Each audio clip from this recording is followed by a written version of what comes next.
ተመልካቾቻችን ከረፍት ተመልሰናል። የተከታተላችሁ የምትገኙት ያው ምስክር ሳምንት ቴሌቪዥን ዝግጅታችን በአየር ላይ በኢቫንጀሊካል ቴሌቪዥን ወደ እናንተ እየደረሰ ይገኛል።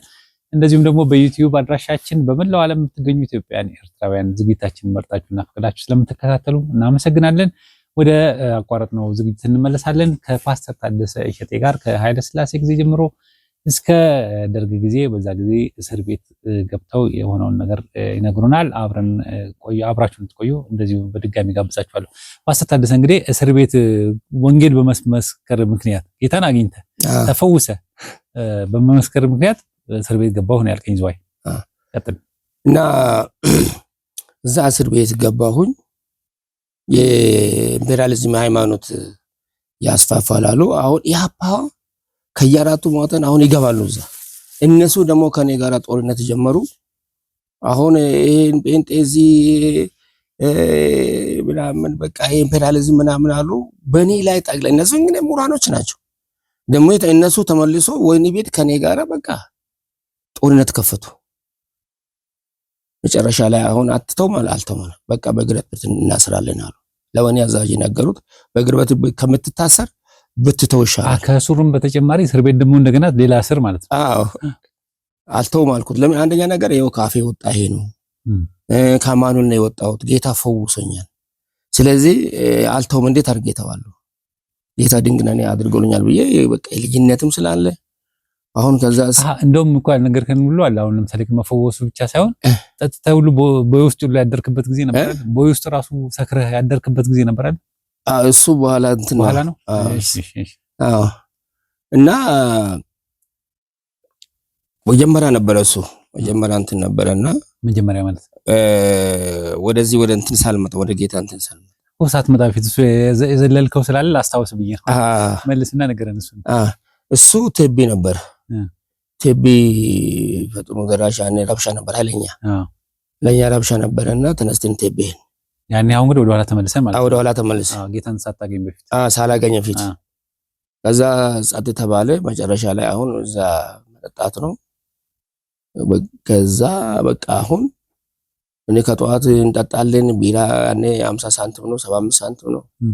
ከዛ በኋላ ጠጃለ ስንጠጣ ዋን ማታ ምን እንደሆነ አላውቅም። ወታደርና መሳሪያ ይዘህ ነው የምትጠጣው? አይ መሳሪያ ይዘለም በረፍት ጊዜ ነው።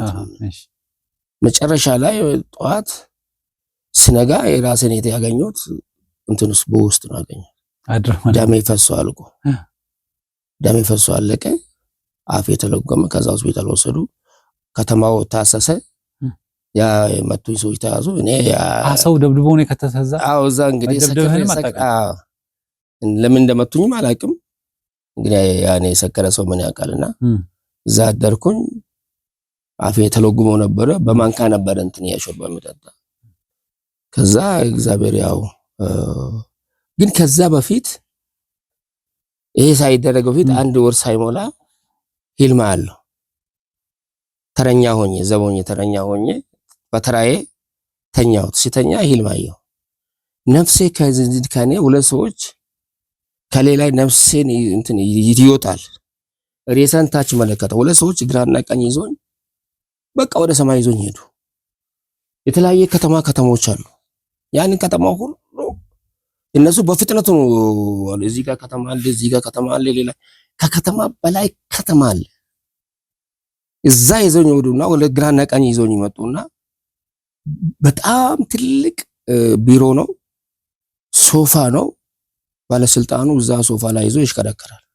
ይኸው ጌታዬ ይኸው ሰውዬን እኮ ይዘን መጣን ይላታል። በል እሱን ማን መቼ አልኳችሁ?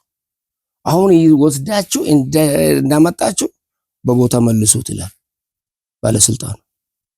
አሁን ከዛ ያንከባክቡና ከላይ ሆኜ ወደ ታች ሲመለከት ሬሳ ይዛ ተኝቷል። ጠቅላላ እየፈጠኑ ከዛ በኋላ እዛ ጋስ ወዛ ሬሳን እየቀረቡ ሲሄድ ጥሎኝ ሲሄዱ ብድን አልኩ። ከዛ በኋላ ደነገጥኩ። ምንድን ነው አልኩ። በቃ ደነገጥኩ። በወሩ ይሄ ነገር ተቀጥቅጥ ማነውና በውስጥ ራስን አገኘው። ያው ሰክሬ ምን ብዬ መጨረሻ ላይ ያው ህይወት ያልወጣም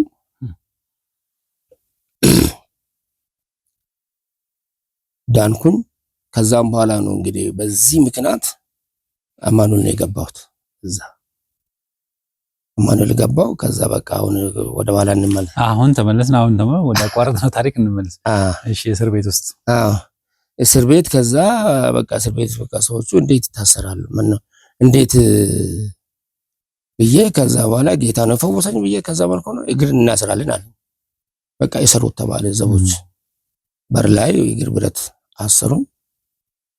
ከዛ በኋላ ሰንሰለቱ ይሄን ያክላል አሰሩኝ። በቃ ከዛ በኋላ ቢያስሩኝ ምን እስረኞች ይገባሉ። ከጎኔ 60 70 የሚሆኑ እስረኞች እንዲተጣበቀን የምንጠየው መጽሐፍ ቅዱስ ይዣለሁ። ለሊት እንደዚህ አቅፌ ነው የምተኛው። እንደዚህ ደግሞ 25 እንደዚህ የተፈረደባቸው ነፍሰ ገዳዮች አሉ። እነሱ አልጋ አላቸው ዙሪያው ነው። ከዛ ከጎኔ ያጋነስ ሲጮህ አንተ ቤንተ በላውጣ አውጣ ብሎ አሾፉብኛል። እና መጨረሻ ላይ በቃ እስረኞች ይሰበሰባል።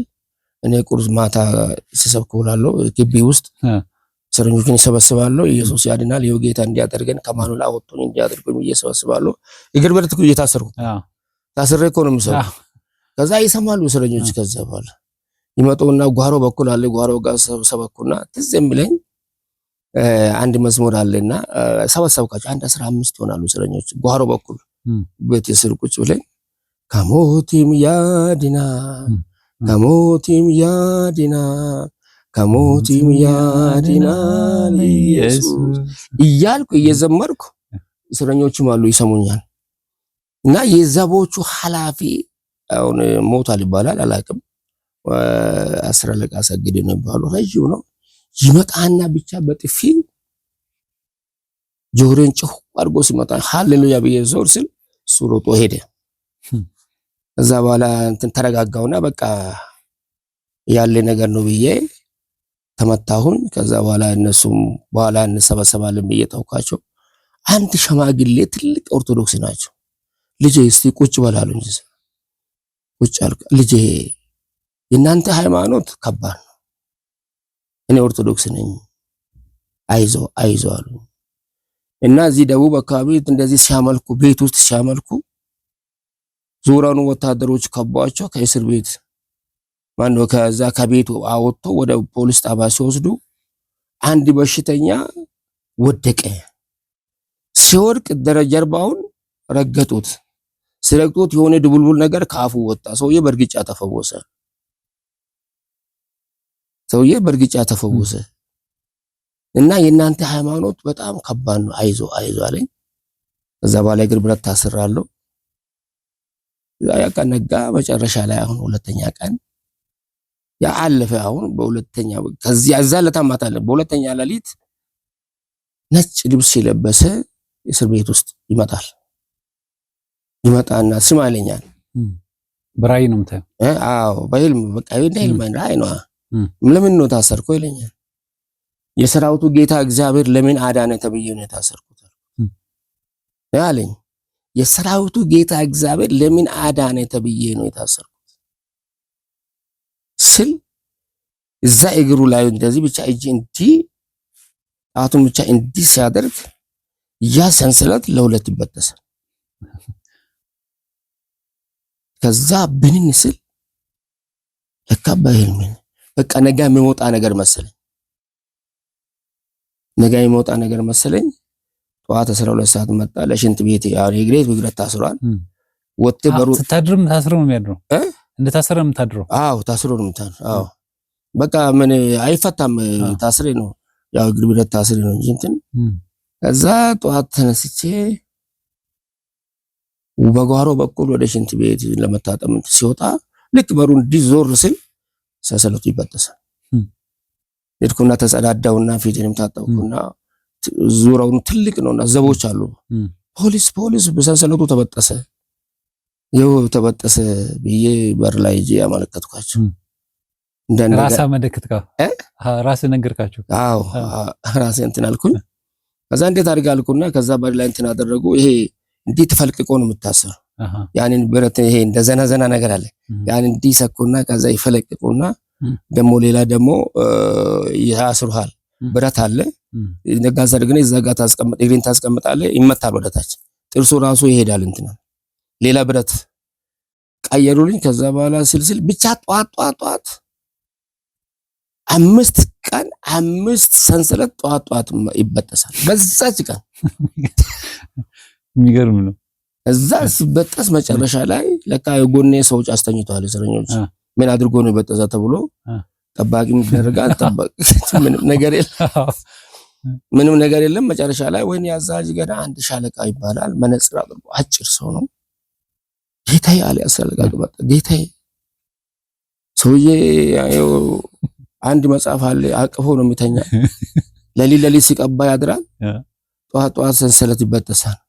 ሰውዬ አስማተኛ ነውና እስረኛ ስለሚያስመልጠን እና እስረኛ ስለሚያስመልጠን አይ ነገር ይደረግ ብሎ እኔ ጋር ጠራ አለኝ።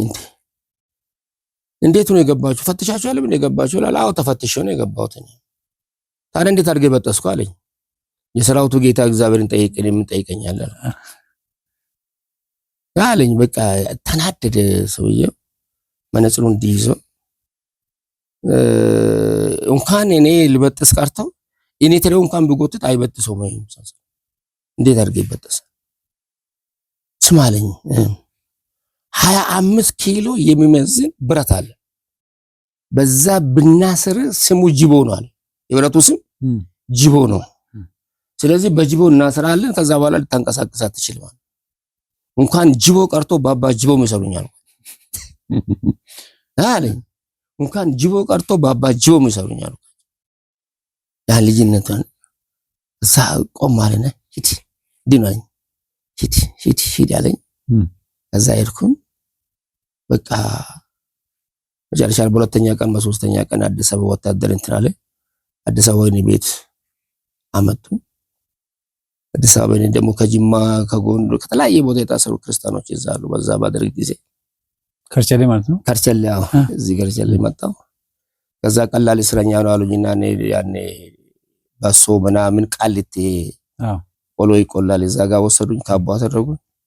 ከዛ በኋላ ፈቱኝ።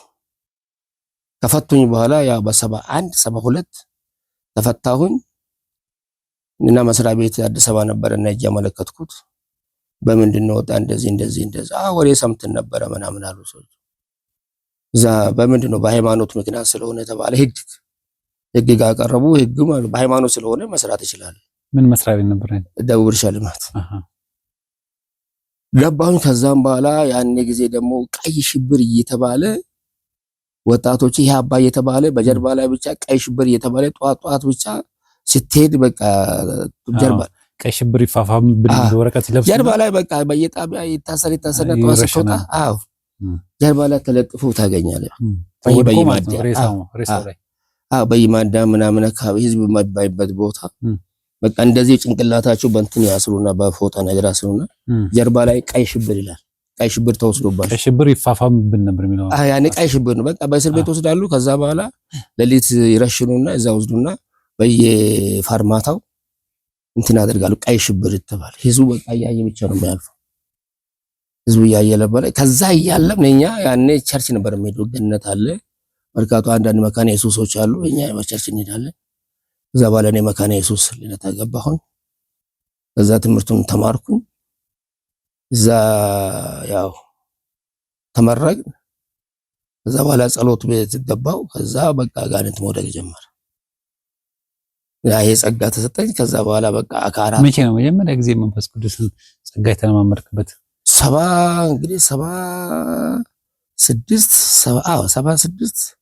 76 አካባቢ ነው። በምን አወቅ? ለምሳሌ መጀመሪያ እግዚአብሔር ታምራትን ሲያደርግ ያየኸው የምታስታውሰው ካለ እስቲ ታሪክ ስለሆነ የመጀመሪያ ጊዜ ነው። መጀመሪያ ታምራቱማ በእስር ቤት ብቆ ተፈውሶኝ። እሱ ልክ ነህ። አገልግሎት ሲጀምር እንግዲህ አሁን በየቸርች ሁሉ ምን ይሉት አሁን ሰዎቹ በየቸርቹ ይሄዳሉ። አሁን ጉጉት ስላለ አሁን ያኔ ስለተፈወስኩ አሁን የጧት እና ማታ ወደ ቸርች ነው የሚሄደው። እዛ ሰዎቹ ሲፈወሱ ይመሰክራሉ። ለነገሩ ቅድምም ነግረህናል እኮ የላማም ላይ እንጭነት ላማም ተፈውሳለች። መጀመሪያው ነው። የኔ የምልህ የልደታን ነው። ልደታ ሲጀምር ጸሎት ቤት ገባውና ሲጸልይ ከአጋተቢ አጋንንት ተወርቃል። ሰዎቹ በሽታ የት ቦታ እንዳለ መንፈስ ቅዱስ አሳይና ይሄ በሽታ አለብሽ ከዚህ ተፈወሰሽ ይላል። ተመርክኬ እኮ ነው መንፈስ ቅዱስ ይነግራል። አዎ እና አጋንንቱ ካለ ጮህ ይወጣል። ሰዎች እየተፈወሱ አንዱ ለአንዱ እየነገረ ከዛ በኋላ አንዱ መጣና ስማው 3 ዓመት ተኩል ካልሆነ በመካነ ኢየሱስ ደንብ ማገልገል አትችልም አለኝ። አድሜ ሌላ እዛ ያኔ ቄስ አስፋው ነበሩ አይደል? መሪ ቄስ አስፋው ነበሩ። ቄስ አስፋው ነበር። እሱ ቄስ አስፋው ነበር። ከታች ያሉት ናቸው። ስለዚህ አታገለግል ከ3 ዓመት በኋላ ነው የምታገለግለው አለኝ። አይ እኔ ስራ አለኝ ምናልባት የሚከፈላችሁ ካለ እኔ አልጋራችሁም አልኩት። ዝም ብዬ ቀጠልኩ። እዛ ቀጠልኩኝ። አሁን ጸሎት ክፍል እንዴት እንደተቋቋመ አላውቅም። ህዝቡ ከአራቱ ማዕዘን መጉረፍ ጀመረ። አጋንንት ይወርቃል። በቃ 7 እስከ 80 በቃ ህዝቡ ተገለበጠ ከአራቱ ማዕዘን። ትዝ የሚለኝ ከማኑኤል ከጥቁር አንበሳ ለካ ሬሳ ይዞ ይመጡና ያኔ ጊዜ ደርግ እግዚአብሔርም የለም ሰይጣንም የለም የሚባልበት ዘመን ነው። ለካ ሬሳ ይዞ ይመጡና እነሱ ጸጥ ብሎ ጤነኛ እንደሚደግፍ ሰው ሬሳውን ተሸክመው ይመጡና ቤተክርስቲያን ውስጥ ጸሎት ክፍል ይመጡና አስገቡና ከዛ በኋላ እዛ እንትን ያስተኙና ከዛ በኋላ ደረት መምታት ይጀምራሉ። እዛ እንዴት ደረት ትመታላችሁ? በቃ አስወጣናቸው። እነሱን አስወጣናቸው። ያንን ሬሳ ነው ለካ አግዳሚ ወንበር ላይ አስተኛል። ጸሎት ክፍል ተሰበሰብንና አሁን እነማን ነበሩ አብሮ ያኔ አስተዋሳቸው አብሮ ያገለግሉ የነበሩት ነው? አብሮ ያገለግሉ አሁን ኮሚቴ ነው እሱ የመንፈሳዊ ኮሚቴ ነው። ካሶን አለ ሌላም እንዳለ አሁን ባለፈ ጊዜ እዚህ በስብሰባ ጊዜ መጥቼ ነበር። አንድ አገኘው ይባላል ሱም አለ ያኔ ሱም አሁንም አለ ከኔ ጋር ብዙ ጸሎት ግሩፖች እንትን አደረጉ።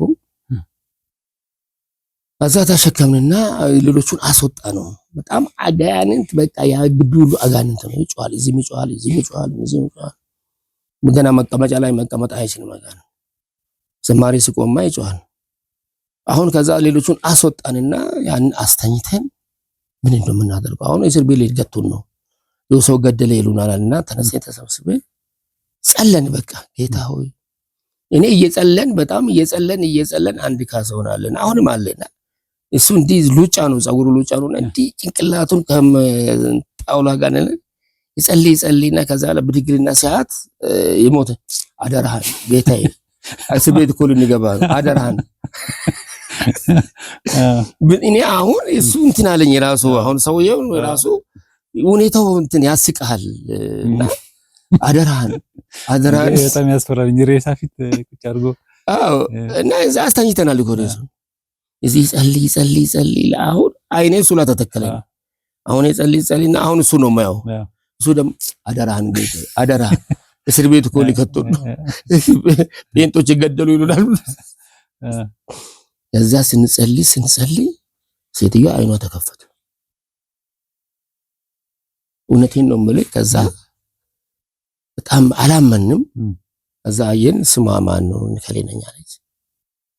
ልብስ ለብሳለች። ለቃልቻ የዛር የውቃቢ ምናምን ሞርኮ የተማረኩት ሁሉ ቁም ሳጥን አለ። እዛ ከምረናል። የአቴቴ ልብስ ምን ልብስ የተበሉትን ይሰበሰባል። እዛ ከምረናልና ተነስተን ውሃ ቀርተን ያስታለች አጥበናት።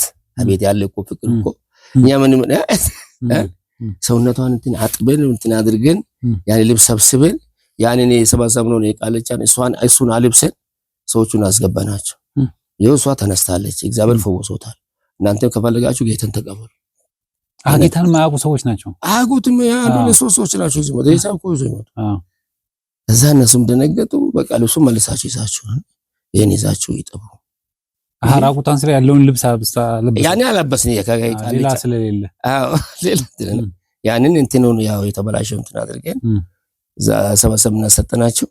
ያንን የቃልቻውን የሰበሰብነውን እንትን እሱን አለበስንና ሸኛናቸው። አጥበን ምን ቢለን ውሃ ከእንትን ቀርተን በቃ አሁን እሷ ያኔ ተማራች። ምስጋና ጊዜ እንደውም ተዘጋጅቶ ከዛ አሁን እንዴት እንዳለና በዚህ ውስጥ ነው እንግዲህ እግዚአብሔር ያሳለፈን።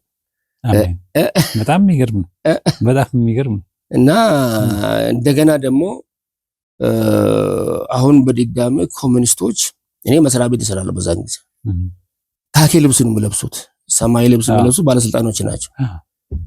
አሁን አንዷን እጇ ታስሮ ደርግ መኪና ፕሮግራም ላይ ነው፣ ወደ በቃ ፕሮግራም ሮሮ ማታ ነው፣ ወደ ማታ ይመጡና ይገቡና ሲገቡ ታች ሜዳ ይዞሩና ህዝቡ ይገባል። ወደ ቸርች ነው የሚገባው ህዝቡ። አሁን መኪናውን ሳይሆን ህዝቡ ተደናገጠ፣ የሚታፈስ መሰላቸውና እነሱ አዞሩና መኪና ውስጥ ልጅቷን አወጧት። እጇ እንዲህ ታስሯል፣ እጇ ታስሯል። ከዛ አወረዱ። የት ነው የምጸለው አሉ። አንደኛው እንትን ያው እዛ ጸሎት ቤቱ ሰዷል። ካኪ ልብስ ነው ለበሱት። ባለስልጣኖችም አሉ፣ አንድ 3 እንደዚህ 4 ሆናሉ። ልጅቷን ይዞ መጡ። በኋላ እዚህ ነው የምጸለው አሉኝ። አዎ አስገቧት፣ ገባች። መልጌ እኔ ነበርኩኝና መልጌታ ኢየሱስን ተቀበሉ አልኳቸው። መጀመሪያ ለሷ ጸልያሉ። ይጸልያል መጀመሪያ ስለ ማቃቸው በመስሪያ ቤትም ያው ስላለው ፍቷት። እንዴት ይፈታ? ትሮጣለች እኮ ትሄዳለች አሉ። ፍቷት አትሄድም። እዛም በኋላ አንደኛው ይገላመጠኝ ፈታ። ልክ ሲፈታና ሲጨርስ በጌታ በኢየሱስ ክርስቶስ ምስል መንፈሱ ጮኸ። ከዛ በኋላ ተንበረከከ፣ ለፈለፈ። በትምህርት ቤት እንዲህ ያለ እዛ እነሱ ደነገጡ። እዛ በሽታ እንደወኔ ይዘውጣ ብሎ መንፈሱን አሰስኩት። እዛ በኋላ አለች፣ ደነገጠች፣ አለቀሰች። ራሷን ስትነቃል እነሱም ደነገጡ። መጀመሪያ ያው እግዚአብሔር ፈውሶታል ብለን አንደኛው የት ነው የሚከፈለው ብር አለ። ከዛም ሊከፈል እንደዛ ነው የተለመደው፣ በዓለም እንደሱ ነው የተለመደው። የት ነው የሚከፈለው? ያ እኛ ጋር ብር አይከፈልም፣ ነፃ ስጦታ ነው። ክብር ለእግዚአብሔር ይሁን። እና በጣም ትልቅ ክብር ይገለጠበት። ከዛ ያው ዛሬ ገንዘብ አምጡ የምትሉ የዘመኑ ነቢያት የዛሬዎቹ ቢሆን አምጡ በዚህ ነው የሚከፈለው ይቀበሉ ነበር እኮ።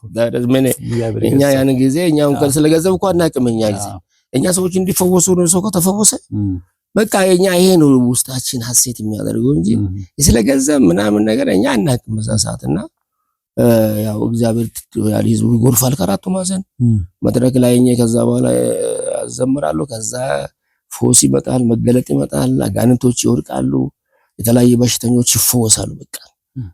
በቃ አንዱ ከክፍለ ሀገር ይመጣሉ፣ ከተለያየ ቦታ ይመጣሉ። በቃ እግዚአብሔር ፊት ለፊት ነው የሚሰራ እግዚአብሔር። አሜን። ያ ከዛም በኋላ መጨረሻ ላይ እኔ በ82 ከዛ በኋላ አንዷ ጸሎት ክፍል መጣች፣ ባለቤቴ እዛ የተጸልያለች፣ እሷ ታለች ፎቶግራፍ። በኋላ ተነጋገን። በቃ እዛ ጋር እኔ አሁን አንድ መኝታ አለኝ፣ አንድ ምድጃ ነው አለ። ስለዚህ ሌላ ምንም ነገር እኔ ወንጌል ነው የማገለግለው፣ ሌላ ችግር ውስጥ እንዳትገቢ አልኳት። አረ ችግር የለም አትጋቡ ገና። አዎ አልተጋባን። አረ እሱ ችግር የለም አለችም። ተስማማን። ልክ 80 አሁን ትምህርት ቀጠን፣ ምንም ነገር የለም። ቃሉን ብቻ ወሰን። በቃ መስከረም 80 መዳን ማለት 82 መስከረም በዚህ እናገባለን የሚል ወሰን። ከዛም በኋላ በቃ እኛ ቀጠን። እግዚአብሔር ሁሉን ነገር መስሪያ ቤት አንድ ህግ ተመጣጣ በ82 ነው ጌታ በ82 ነው ትዳር ያስከው። በ82 ትዳር ለማያዝ ቆይተሃል ማለት ነው። 82 ከዛ በቃ አንድ ህግ እንትን አለ ነገርኩት። አንዱ እሱ ማተም አሳተመልኝ ሰርክ ወረቀት። ሌሎቹ በቃ እግዚአብሔር ብቻ ራሱ ማለት እግዚአብሔር በዛ ጊዜ አለኝ ምንድነው እኔ አባቴ ነኝ ይድርሃለሁ፣ አንተ ዝም ብለህ በፊት ይቆምናል። የሚደግስ ደግሞ ሌላ ሰው አስነሳ። እዛው የተፈወሱ በቃ ሁሉ ነገር እግዚአብሔር አዘጋጀ። አሁን ከዛ በኋላ እንግዲህ ያው ትንሽ ወረቀቱን የታተመ የፈዋሹ እኮ ሰርግ ሊያገባ ነው ምናምን ተባለ። በጉባኤ ነው የተነገረ የፈዋሹ ሰርግ በዚህ በቃ የተለያየ ህዝብ ብቻ ተገለበጠ። የሚፈውስ እግዚአብሔር ነው። እና እንደዛ ነው የሚሉት እነሱ። የፈዋሹ ሰርግ ነው እና ከነሱ ካርድ ምናምንም እንትን አልፈለጉም። በቃ ጉጉት አለ እዛ። አሁን ወርቅ የለም፣ ወርቅ አልተዘጋጀም። ሳምንት ቀረ። ሚዞቹ ተጨነቁ። አሁን እንግዲህ ከእህቶችና ከወንድሞች ተውሰን ታደርጋለህ በዚህ እናደርጋለን እንጂ አሁን እኮ በቃ ሳምንት ቀርቷል። እኔ ከፈለገ እዛ መድረክ ላይ ቆሜ በባዶ እንደዚህ አጋምንትን አገባለሁ እንጂ ተውሻ አላገባም። በቃ የሰውዬ ጉድ አደረገናል። በቃ ተደናገጡ። ስለዚህ መሰራ ቤት እንትን ነበርና አንዷ ፀሐይ ነው የምትባለው ባክስ እንደዚህ ነው ወርቅ። ከዛ በኋላ መስራ ቤት ራሱ ኮሙኒስቶች እኮ ናቸው ያባዎች ኮሙኒስቶች ቁጥር ኮሚቴ ምናምን ገንዘብ አዋጡ ወደ 1000 ከምናምን አዋጡ በዛ ብዙ ያኔ ጊዜ ከዛ በቃ እኔ ደግሞ መርቃት አልኩና አንዷ እዛ ወርቅ ታቃቸዋለች በቃ አንድ ጴንጤ እዚህ ሚስት ሊያገባ ነው ይኸውልህ ወርቁ ባላዘጋጀም ባክሽ በዚህ ቀን በቀን ለቅዳሜ አደርሱልኝ። ወዳኑ እነሱ አደረሱልኝ። ወርቅም ተገዛ። እግዚአብሔር ይመስገን በተለያየ መንገድ እግዚአብሔር ሁሉን ነገር አዘጋጀ። በዛ ተጋባ ይላል እና መጨረሻ ላይ ያው ህዝቡ እየጨመረ መጣ። በቃ ተአምራት እየሆነ መጣ። አሁን ለሁለት ተከፈለ። ግማሹ ቅናት አለ፣ ግማሹ ደግሞ ልክ ነው፣ ግማሹ ልክ አይደለም። አሁን መቀመጫችን ሊወስድብን ነው፣ ህዝቡን ሊወስድብን ነው። አሁን በቃ በዛ ውስጥ ያሉትን ነው የተነሱብኝ፣ ከውጭ አይደለም የተነሱብኝና መጨረሻ ላይ አሁን ቄስ አስፋም ነበሩ በዛ ሰዓት በቃ ጠቅላላ ተነሱብኝ። መጨረሻ ላይ ምንድነው አሉ ቴዎሎጂ ስላልተማርክ አገልግሎትን አንቀበልም። ቴዎሎጂ አልተማርክም፣ ትምህርት ያስፈልጋል። እዛ በቃ አልኩኝ፣ በቃ አንቀበልም አሉኝ። እሺ አልኩ። እግዚአብሔር ግን ከዛ በፊት ውጣ አለኝ። የት ነው የምሄደው? ወጥቼ የት ነው የምሄደው? በቃ ውጣ። በቃ እኔ በራሳቸው መንገድ ይምጡ እንጂ እኔ የት ነው የምሄደው? ውጣም ድምጽ ነው የሰማኸው? አዎ። እና የት ነው የምሄደው? በቃ ጸጥ ያለ በራሳቸው መንገድ ይምጣ። ራሳቸው ይምጡ፣ ራሳቸው ያስወጡ። ራሴ ተነስቼ አልወጣም። እና ከዛ እየቆየ ምን ያለው ራይ ግቢ ውስጥ አዲስ ፎቅ አዲስ ክፍል ቢሮ ተሰርቶ ተሸንሽኖ አዲስ ቢሮ ተሰርቷል። አዲስ ቢሮ ተሰርቶ እያንዳንዳችሁ በቢሮ ውስጥ ቁልፍ ተሰቅሏል። ከዛ በኋላ ያን አንድ ብቴ ይሄ አዲስ ቢሮ ተሰራ እንደ ብዬ ሲገባ እዛ ደግሞ አዲስ ልብስ ያልተለበሰ ልብስ ደግሞ ተሰቅሏል። ያንን ልብስ ለበስኩ። ያንን አዲስ ቢሮ ውስጥ ያለው ቁልፍ እያንዳንዳቸው ለቅሜ ወጣው። ምንድነው አልኩ። መጨረሻ ላይ ያው ትምህርት አልተማርክም፣ ቴዎሎጂ አልተማርክም አሉን። ያቺን ቁልፉን ይዤ ወጣው። እኔ ቁልፍ ይዤ ወጥቻለሁ። እቺ ቤተክርስቲያን ትፈርሳለች እና ተው አልኳቸው። ምን አሉ። በቃ አሾፉ፣ ቀለዱ። ወጣው። ያ ቤተክርስቲያን ተናደ። ምን ሆነ? ተናደ ስለ ህዝቡ ተበተነ። አዎ። ከዛ በኋላ መስራት ቤተክርስቲያን ህዝብ ነው፣ ህንጻ ሳይሆን። አዎ ልክ ነህ። ኤኒዌይ ከዛ በኋላ ምንድነው የሆነው? ዛሬ ሰዓታችን አልቋል እና ሰዓታችን ስላለቀ የሚቀጥለው ሳምንት ነው ከዚህ በኋላ ያለውን ታሪክ የምትነግረን። የሚቀጥለው ሳምንት እንቀጥላለን። እሺ። ስለዚህ ያው የሚቀጥለው ሳምንት አንተ ከቤተክርስቲያን ወጥተህ ምንድነው የተፈጠረው ነግረናል። ለማንኛውም በጣም ነው አመሰግነው። ተመልካቾቻችን እንግዲህ ብዙ ጊዜ ብዙ ሰዎች ታሪክ በምናቀርብበት ጊዜ በተለይ በጸጋ የሚያገለግሉ በፈውስ የሚያገለግሉ አገልጋዮች እኔ የሚገርመኝ ምንድነው አንዳንድ ሰው ድሮ እንዲያደርግ ነበር እንጂ አሁን ዛሬ ጸጋውን አታገኝበት። አሁን ግን እኔ አንተ ጋር የማያምኑ ከዛን ዘመን ጀምሮ እኔ ያው ምስክር ነኝ። እንግዲህ በአንተ አገልግሎት ባለቤቴ ተፈውሳለች፣ እኔ ተገልግያለሁ እና ይሄው እስካሁን ድረስ ጸጋህ እያገለገለን ያለውና ጸጋን ጠብቆ መኖር ማለት ራሱ ትልቅ ምስክርነት ነው። ያው ምስክር ነህ ማለት ነው ለማንኛውም። ስለዚህ የሚቀጥለውን ታሪክ የሚቀጥለው ሳምንት ጠብቃችሁ እንድትከታተሉ አደራላችኋለሁ። ለማንኛውም ይሄን ምስክርነት ብዙ ሰዎች እንዲሰሙት ነፃ እንዲወጡ እንዲፈወሱበት እንዲማሩበት አድርጉ። የሚቀጥለው ሳምንት በክፍል 2 እንገናኛለን። እስከዛ ድረስ መሰናበታችሁ ተስፋዬ ካሳው ነኝ። እስከ ሳምንት ድረስ ያበርኩላችሁ።